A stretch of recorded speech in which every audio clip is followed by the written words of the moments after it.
फर्रुखाबाद की राजनीति में दलित समाज की आवाज को मजबूती से उठाने वाले और लगभग 31 वर्षों तक बहुजन समाज पार्टी में सक्रिय रहने के बाद समाजवादी विचारधारा का झंडा थामने वाले सपा के प्रदेश सचिव सर्वेश अंबेडकर इन दिनों बड़ी सुर्खियों में हैं।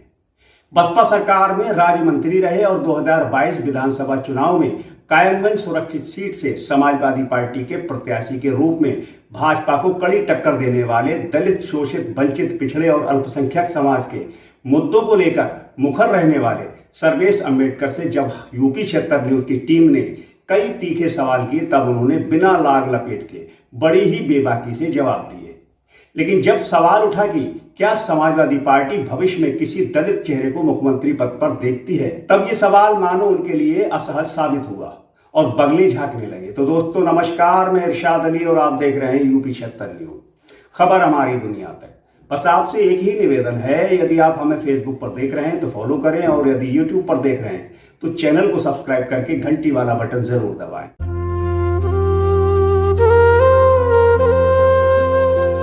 क्या भाजपा दलित विरोधी है? क्योंकि इस बीच देश की राजनीति में दलित समाज को झकझोर दिया है।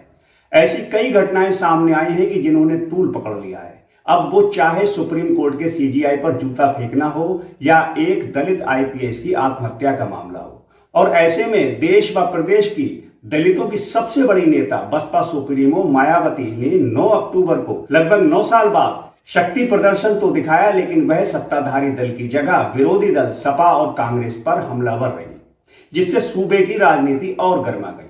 इन्हीं सब मुद्दों को लेकर और ऐसे ही हालातों में सपा प्रदेश सचिव सर्वेश अंबेडकर ने इन सभी सवालों पर क्या कहा, तो आइए सुनते हैं सर्वेश अंबेडकर की ये खास बात। जी, वर्तमान सरकार में जो है दलितों पर खूब अत्याचार हो रहे हैं, उनका खूब उत्पीड़न हो रहा है और नाना प्रकार के सोशल मीडिया पे भी आप देखते होंगे तमाम तरीके के जो है दलितों का उत्पीड़न हो रहा है। उसको लेके आपका क्या कहना है? देखिए, दलितों पर उत्पीड़न तो आज़ादी से पहले भी हुआ है, आज़ादी के बाद में चाहे जिसकी सरकार रही हो, बड़े पैमाने पर दलित समाज का उत्पीड़न हुआ है विभिन्न तरीकों से। लेकिन जब से भारतीय जनता पार्टी सरकार में आई है और उत्तर प्रदेश ही नहीं, जिन जिन प्रदेशों में भारतीय जनता पार्टी की सरकार है वहाँ पर ये सरकार दलित उत्पीड़न के मामले में नंबर 1 पर है। ये एनसीआरबी के आंकड़े बताते हैं, हम कोई अनुमानित बात नहीं कर रहे हैं, जो सरकार के एजेंसी से मिलकर और ऑथेंटिक सूचनाएं होती हैं उनके आधार पर। तो ये बीजेपी सरकार दलित विरोधी सरकार है, संविधान विरोधी सरकार है, आरक्षण विरोधी सरकार है, पिछड़ा वर्ग के विरोधी सरकार है। इसलिए इनकी सरकार ने ये कीर्तिमान बनाया हुआ है नंबर 1 पर अत्याचार करने के लिए। अच्छा, मतलब जैसे भाजपा सरकार है तो इसकी दलित नीति पर आपका क्या मूल्यांकन है? देखिए, बीजेपी की दलित स्ट्रेटजी इतनी बार है कि वो लाचार, गुलाम और बेइज्जत होकर सोसाइटी का अंग बना रहे, इधर उधर कहीं ना जाए। और ये भूल करते हैं भारतीय जनता पार्टी के लोग कि बाबा साहब डॉक्टर अम्बेडकर ने इस देश के प्रत्येक नागरिक को समान अवसर प्रदान किए हैं। दलित वर्ग और ओबीसी समाज, जिसकी आबादी इस देश में 85 से 90 सैकड़ा है, जिसमें पसमानदा समाज भी आता है, इस समाज को बाबा साहब डॉक्टर अम्बेडकर ने समान अधिकार देकर के पढ़ने लिखने की आज़ादी, इस देश की सत्ता के प्रतिष्ठानों में जाने की आज़ादी और रिजर्वेशन भी दिया है। तो इसलिए वो समाज अब रुकने वाला नहीं है। भाजपा कोशिश करती है और उसकी कोशिश के चलते ही ये नंबर 1 पर अपराधों में भाजपा पहुंच जाती है। नहीं, जैसे अगर बीते समय देखा जाए तो दलित समाज की अगर उत्तर प्रदेश में देखा जाए या देश में देखा जाए तो सबसे बड़ी नेता जो हैं बहन कुमारी मायावती जी हैं। और आप तो पुराने एक तरीके से अच्छी तरीके से बसपा की रणनीति और राजनीति से वाकिफ हैं। अभी जो उन्होंने 9 अक्टूबर को जो एक रैली की है उसमें डायरेक्ट जो है सीधा हमला भाजपा को ना करके बल्कि एकदम सपा और कांग्रेस पे हमला किया है। तो ऐसा क्या कारण बने कि मायावती सीधी जो है समाजवादी पार्टी पे हमलावर हुई? अब देखिए, बहन जी हमारी नेता रही हैं और बेशक देश में वो बड़ी नेता रही हैं। आज भले ही बीएसपी का जनाधार खिसक गया है, शून्य सांसद हैं, शून्य एमएलए हैं, 1 एमएलए हैं नाम मात्र के, तो बहन जी का अपना तरीका है राजनीति करने का। लेकिन जो 9 अक्टूबर की रैली हुई है उससे मुझे भी लग रहा था कि बहन जी कुछ राइज करेंगी, कुछ ऐसा संदेश देगी जिससे दलित समाज में पॉजिटिव संदेश जाएगा। चूँकि हम लोग विपक्ष के हैं, हम लोग समाजवादी पार्टी के हैं, और हम लोग तो या और भी लोग कह देते थे कि बहुजन समाज पार्टी भारतीय जनता पार्टी की बी टीम है। हम भी कहते थे और भी लोग कहते थे बसपा को लेकर के।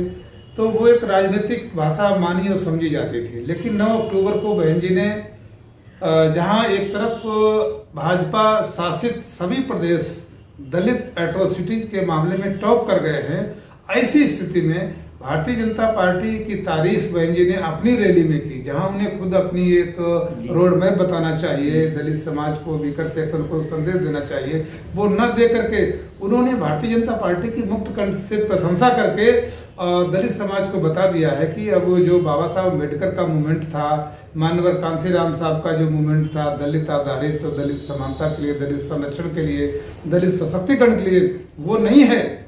तो और समाजवादी पार्टी की आलोचना करना, पुरानी बातों को गड़े मुर्दे उखाड़ना, चाहे वो 2 जून की घटना रही हो या जिले बदलने के मामले हों, जबकि मेरा तो ये मानना है कि जब ये सारी चीज़ें जो घटनाएं घटित हुई हैं, ये 2000 ये जो चुनाव हुआ है, लोकसभा का चुनाव हुआ 19 में, इस चुनाव से पहले की सारी घटनाएं हैं। और दोनों नेताओं के, माननीय अखिलेश यादव जी के बीच में बैठकर, माननीय बहन जी के बीच में बैठकर जरूर वार्तालाप हुआ होगा, मैं उसका कोई गवाह नहीं हूं, लेकिन सारे मामले रद्दी की टोकरी नहीं जला के फेंक दिए गए। यहाँ तक कि जो स्टेट गेस्ट हाउस कांड का जो मुकदमा चल रहा था, वो भी बहन जी ने अपनी मर्जी से उसको वापस ले लिया। तो जिस मामले में समझौता हो गया, पंचायत हो गई, सारे मामले खत्म हो गए, निष्प्रभावी हो गए। तो अब गठबंधन स्वयं बहन जी ने तोड़ दिया। बहुत सारी स्टोरी बताने में समय लग जाएगा उसमें। माननीय अखिलेश यादव जी उदार भाव के नेता हैं, उन्होंने बहन जी को आदर सम्मान देने में कोई कमी नहीं की। बहन जी के घर स्वयं गए, बहन जी से कहा, बहन जी आप अच्छी सीटों पर लड़ लीजिए, हम खराब पर लड़ लेंगे, आप ज्यादा सीटों पर लड़ लीजिए, हम कम पर लड़ लेंगे। समाजवादी पार्टी के 7 मेंबर ऑफ पार्लियामेंट थे, बहुजन समाज पार्टी का 0 मेंबर ऑफ पार्लियामेंट था, और अलायंस जिससे इलेक्शन हुआ तो समाजवादी पार्टी के पास 5 बचे। जी वो 5 और बीएसपी 0 से 10 पर जंप कर गई, तो नुकसान तो समाजवादी पार्टी को हुआ ना। तो ऐसी स्थिति में जिसका नुकसान होता है उसको अलायंस तोड़ना चाहिए, लेकिन नुकसान माननीय अखिलेश यादव जी का हुआ। इन्होंने अलायंस नहीं तोड़ा, माननीय बहन जी ने जरा सी बात कह के, वो अनावश्यक बात बोल करके और गठबंधन को तोड़ दिया। उसी दिन ये संदेश चला गया था पूरे प्रदेश और देश में कि भारतीय जनता पार्टी ने ग्रिप बना ली है, बहुजन समाज पार्टी स्वतंत्र राजनीति से अलग हो जाए, जो मुख्य पीछे इससे दूर हो जाए। और जब से आप देखेंगे बहन जी के चाहे ट्वीट रहे हों, चाहे वो प्रोग्राम में तो कहीं बाहर जाती नहीं, दलित घटनाओं में बहन जी का कहीं जाना होता नहीं है, तो मतलब मुद्दा कोई रहता नहीं है। तो उनके जितने भी ट्वीट्स रहे हैं और प्रेस नोट जारी हुए हैं, वो सब बीजेपी के फेवर में, उसकी प्रशंसा में ही ज्यादा जारी हुए हैं। और 9 अक्टूबर की घटना में बहन जी ने स्वयं अपने मुंह से लाखों लोगों के बीच में कह दिया, तो ये प्रूफ कर दिया बहन जी ने कि जो विपक्षी लोग कह रहे थे लगता वही सही है। तो पूरे दलित समाज में संदेश भी चला गया बहन जी के खिलाफ, पहले भी था। अब वोट परसेंट आप देख रहे हैं 9% के आसपास आ गया है, और अभी ये चुनाव फिर सर पे आ गया है 27 में। इसमें ये वोट बजाय बढ़ने के और घटेगा, 6-7%, 5% के करीब ये आने की उम्मीद लग रही जैसे हालात हैं। जी अच्छा, चलिए जैसे मान लीजिए अपने देश में नाना प्रकार की घटनाएं होती हैं, दलितों का उत्पीड़न खूब देखा गया है, चाहे सरकार जो भी रही हो, दलितों का हर किसी ने उत्पीड़न किया है। और रही बात अभी जो वर्तमान में जो घटनाएं हुई हैं, ये ऐसी तो इतिहास में कभी घटनाएं नहीं हुई। और मैंने ये आपको फॉलो भी करा है कि आप जो है दलित समाज की, अल्पसंख्यक समाज की जो है राजनीति करते हैं। अभी जो घटना हुई है, हमारे देश की सबसे बड़ी अदालत के सबसे बड़े जज, उनके साथ जो दुर्व्यवहार हुआ है, और उसके साथ साथ हमारे जो एक IPS हैं पूरन, उनका भी जो है उन्होंने भी आत्महत्या की है। उसके अलावा भी अभी 2-1 और राजस्थान में और मध्य प्रदेश में घटनाएं हुई हैं। तो ये दलितों के साथ, यानी देश के सबसे बड़े जो मैं आपको बता चुका अदालत है, हाँ, देश की सबसे बड़ी अदालत। तो इस ऐसी जो घटनाएं हो रही हैं, अब बड़े बड़े लोगों के साथ हो रही हैं, तो इन घटनाओं को आप कैसे देखते हैं?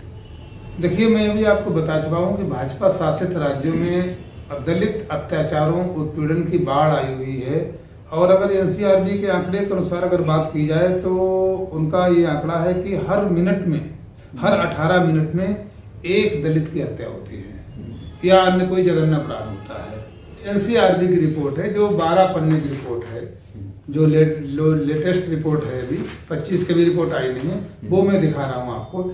इसके अनुसार हर दिन 18 मिनट में एक दलित पर अत्याचार होता है, उसकी हत्या होती है या वो अपमानित होता है, उसको चोट पहुंचाई जाती है। हर हफ्ते में 13 दलितों की हत्याएं होती हैं और हर दिन 27 दलितों पर अत्याचार होते हैं भाजपा शासित राज्यों में, और हर साल 45,935 मामले कम से कम दर्ज होते हैं। एनसीआरबी रिपोर्ट के अनुसार जो मेरे हाथ में है, इसके अनुसार अगर दलित समाज पर जो मामले दर्ज हुए हैं उनकी बात की जाए तो अलबत्ता तो 50% से अधिक मामले दर्ज ही नहीं होते हैं, जो धमका के, सटका के, बहका के, फुसला के, खरीद के रफा दफा कर दिए जाते हैं।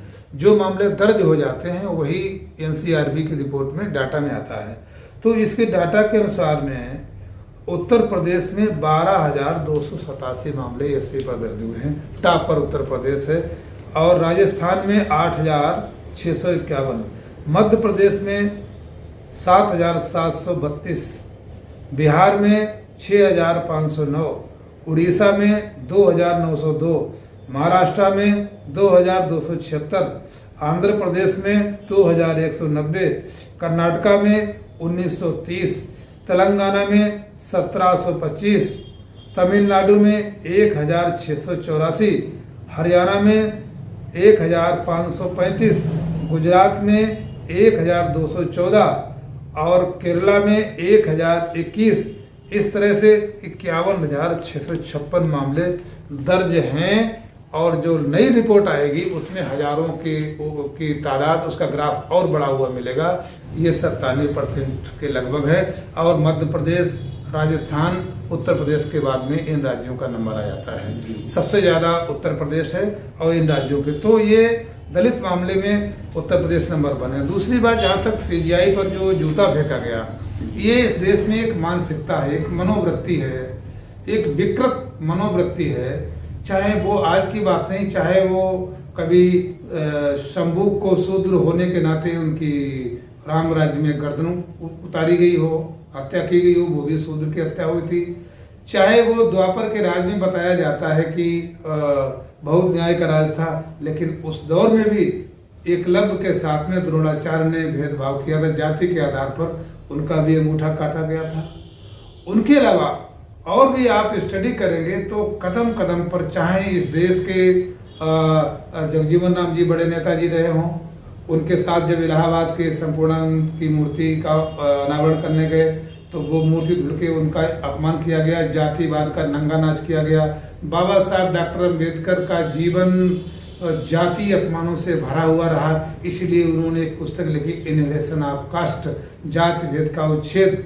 तो जातिवाद का पोस्टमार्टम बाबा साहब डॉक्टर अम्बेडकर ने जो पुस्तक लिखी है, उस पुस्तक में बड़ा विस्तार से प्रकाश उन्होंने डाला है कि यहाँ के जो लोग हैं, जो हमें आज हिंदू कहते हैं, कभी राक्षस कहा, कभी निशाचर कहा, कभी रजनीचर कहा, कभी असुर कहा, कभी दास कहा, कभी दानव कहा, कभी दैत्य कहा, विभिन्न नामों से, कभी हरिजन कहा, ये नाम दे दे करके अपमानित करते रहे, और अपनी एक्टिविटी से विभिन्न तरीके से मन, वचन और कर्म, तीनों तरीके से अत्याचार दलितों के साथ में करते रहे।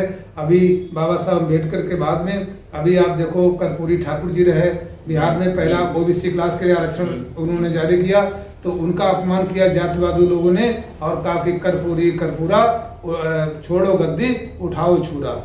ये आरक्षण कहाँ से आई? कर्पूरी की माई भी आई। ये किसने? अंग्रेजों ने नहीं कहा, मुसलमानों ने नहीं कहा, ईसाइयों ने नहीं कहा, ये उन्होंने कहा जो अपने को तथाकथित हिंदू कहते हैं। और उसके बाद में और आप नीचे चले आए तो जगदेव प्रसाद कुशवाहा रहे हों, चाहे माननीय लालू प्रसाद यादव जी रहे हों, उन्होंने बिहार प्रदेश में जहां भूखमरी को दूर किया, भूख से लोगों की मौत हो जाती थी, बेहतरीन राशन प्रणाली का प्रबंधन किया, जहां मृत्यु दर कम हो गई, चारा खा गए जगन्नाथ मिश्रा और जेल हो गई लालू प्रसाद यादव को। उत्तर प्रदेश में माननीय अखिलेश यादव जी उत्तर प्रदेश के मुख्यमंत्री बने, और विश्व में जो टॉप के विकास के मानक हैं, वहां पर उत्तर प्रदेश को पहुंचाने का काम माननीय अखिलेश यादव जी ने किया।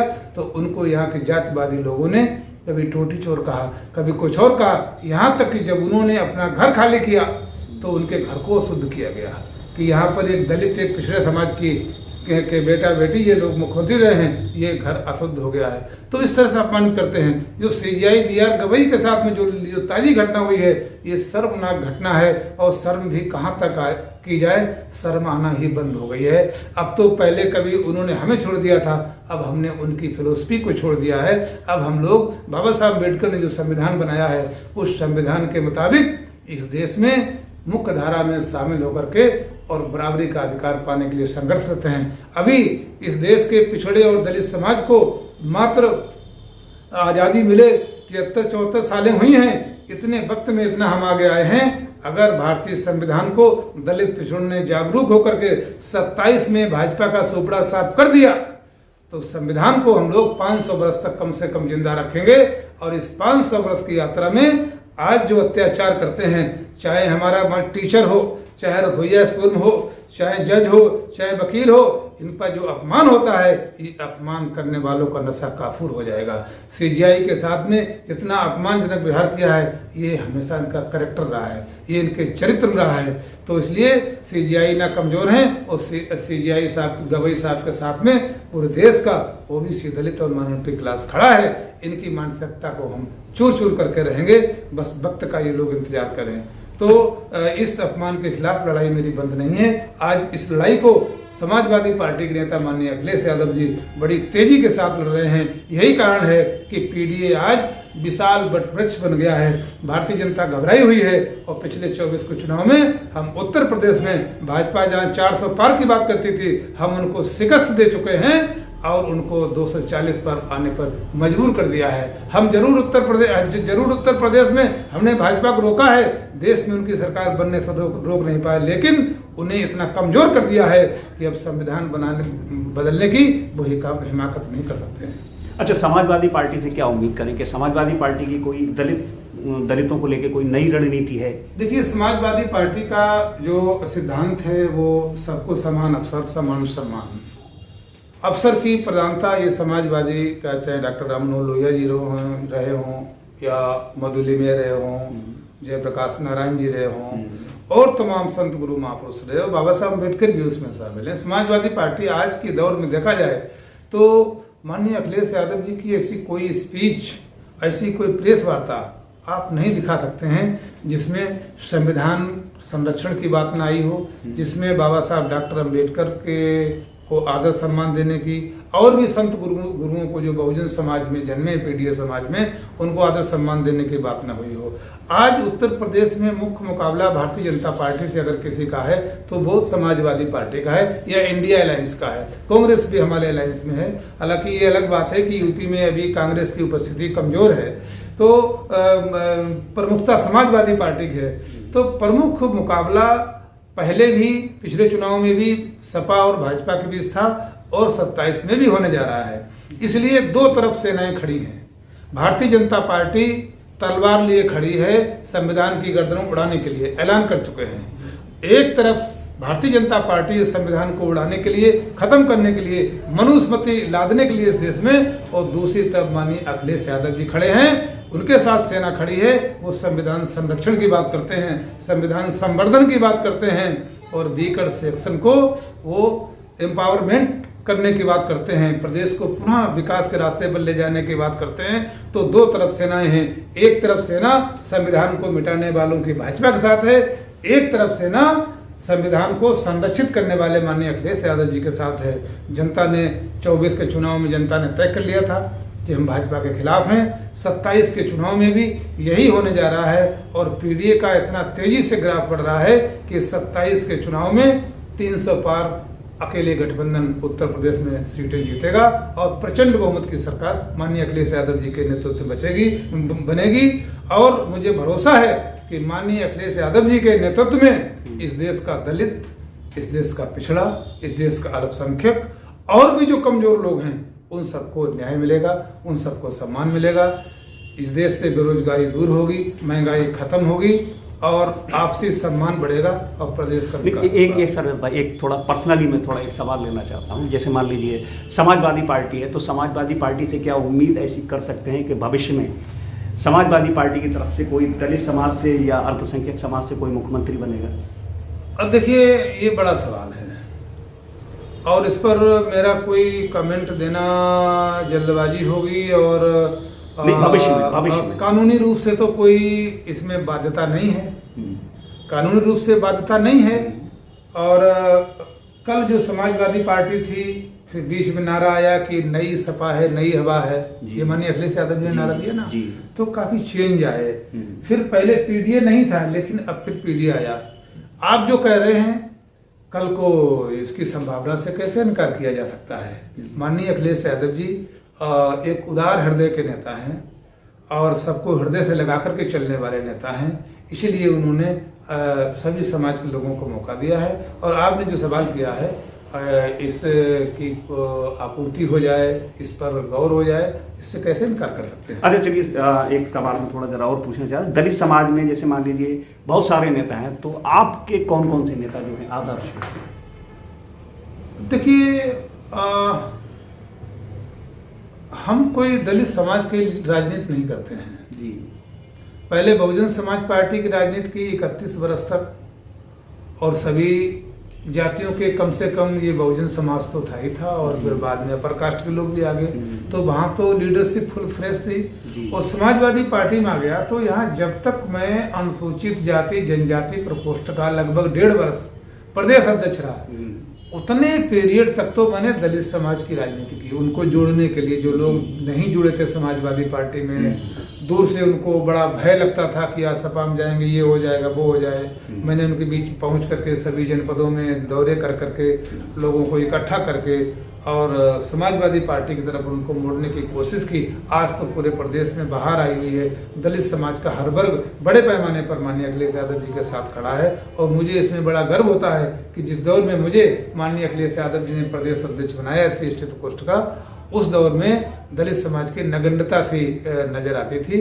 अब तो खूब भरपूर है, अब दिन पर दिन बढ़ते ही जा रहे हैं और सभी नेता आगे। तो आदर्श की बात की जाए तो मैं जातिवादी होता तो मैं किसी जाति के नेता का नाम ले देता। नेता तो मेरे अखिलेश यादव जी हैं, वही आदर्श हैं, उन्हीं में पी है, उन्हीं में डी है, उन्हीं में ए है, तो वो सभी के नेता हैं, मेरे भी वही नेता है। इतना जरूर है कि कोई दलित समाज का हमारा सीनियर है, कोई बराबर का है, कोई हमसे जूनियर है, सब भाई भाई हैं। जैसे मान लीजिए आप फरुखाबाद के निवासी हैं और पूर्व प्रत्याशी भी यहाँ रहे हैं और सेकंड नंबर पर रहे थे और बड़ी अच्छी फाइट थी। अब आगामी चुनाव जो आ रहा है 2027, उसको लेके आपकी क्या तैयारी है?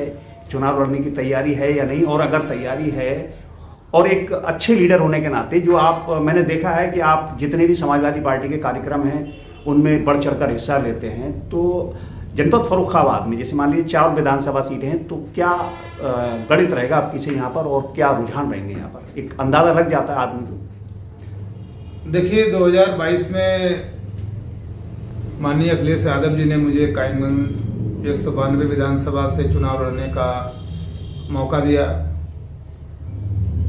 कम समय में अधिकतम प्रयास किए गए और मैं आभार व्यक्त करता हूं, धन्यवाद देता हूं अपने सभी पार्टी के नेताओं का, अपने मित्रों का और कायमगंज की जनता का कि उन्होंने भरपूर कोशिश की हमें जिताने की और 96,409 वोट देकर के मेरी मदद करी।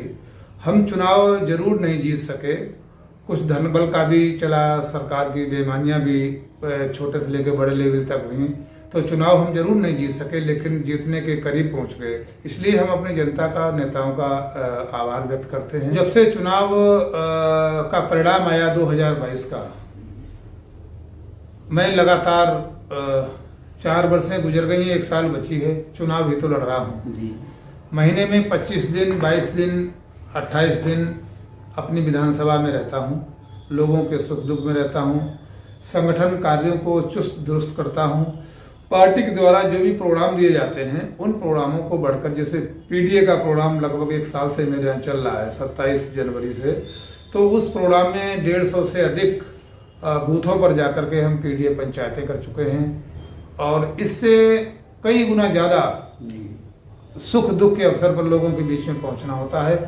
तब तो हमें ये भी पता नहीं था कौन सा गांव कहाँ पर। अब तो मुझसे आप किसी गांव का नाम लीजिए, मैं बता दूंगा फला गांव फला जगह जाए, इधर से रास्ता जाता है। कार्यकर्ताओं को पहचान गया हूँ, नेटवर्क खड़ा कर लिया है पूरी विधानसभा क्षेत्र में और तैयारी मेरी पूरी है। कल चुनाव हो जाए तो मैं कल चुनाव में लग जाऊंगा और भरोसा है कि इस बार हम ऐतिहासिक वोटों से ये चुनाव दर्ज करेंगे, जीत दर्ज करेंगे। हम आपके चैनल के माध्यम से, आपकी जवान के माध्यम से ये सारे देश के दलित समाज के भाइयों से मैं अनुरोध करता हूँ, निवेदन करता हूँ कि भाजपा को हराने के लिए जो कुछ भी करना पड़े सब कुछ करो, भाजपा को नस्तो नाबूद कर दो।